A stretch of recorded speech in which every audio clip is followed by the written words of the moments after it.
Hey guys, Dr. Sean here. We're going to do a mailbag this morning. We got a young lady that's asking us a question about her daughter. Her daughter's 3. She's looking for a natural, holistic way to try to help her out with chronic tonsil and adenoid problems, right? We see it all the time in little kids, getting their tonsils pulled, things of that nature. Apparently hers are enlarged. She's having trouble breathing. She's a mouth breather. Doesn't breathe through her nose very well, probably because that's inflamed. So we're going through here. She's seeing an EENT. They suggested a sleep study to see if there's something going on disrupting that, and that's not a bad idea.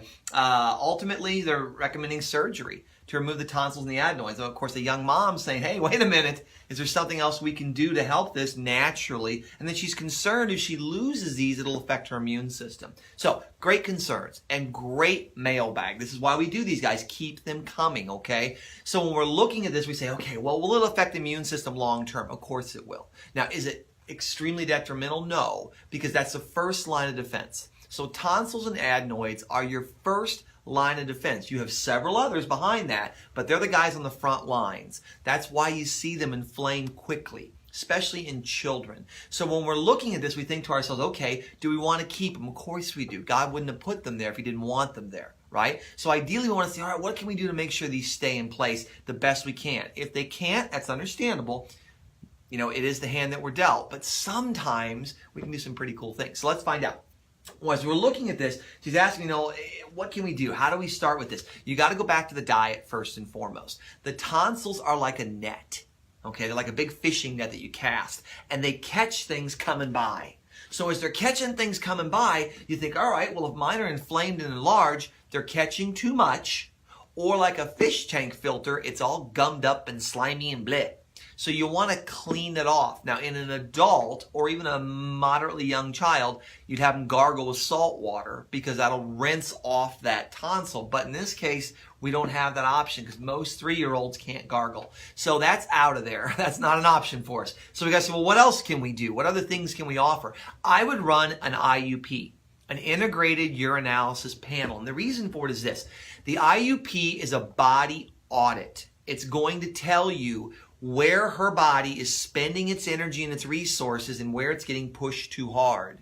So you can kind of get an idea, say, man, if I'm pushing the digestive system and, oh, I'm not breaking down my breads, my grains, my cereals, when I bring them in, now they start to become irritants. They start to aggravate the system. They start to aggravate the immune system. And all of a sudden, you're kicking off sensitivities, allergies, all kinds of things like that. So if you can find out where the leak in the tire is or where several leaks are, you can start to duct tape and patch them.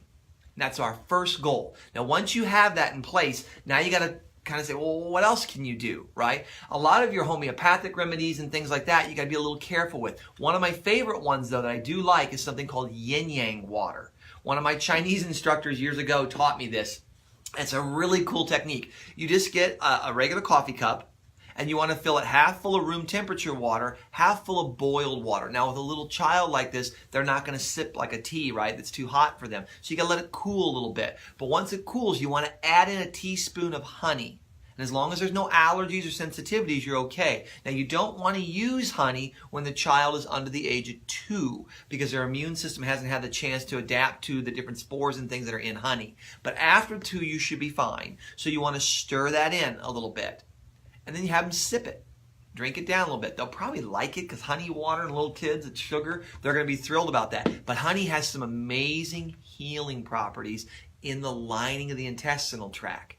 It's good for bowel movements. It's good for rebalancing flora in the gut. It's super, super healthy. So that's a nice little trick. Now we're going to bring in one more. What's another home remedy you can try? This one has dug me out of a zillion fires in my career. I learned it from Dr. Devi Nimbudrapad years ago. It's an acupuncture premise that she kind of put her own little spin on. So what we're going to do is we're going to say, well, where's the area that's involved? It's right here. You can always massage this, and you should on your child. Just sit there and rub it a little bit. It's glands up in there. Rub it a little bit. Get up underneath here and rub, and then down along it. Not hard, just gentle rubbing. And that's milking that gland. Milking that gland. Now what you do on top of that, we need a fluid.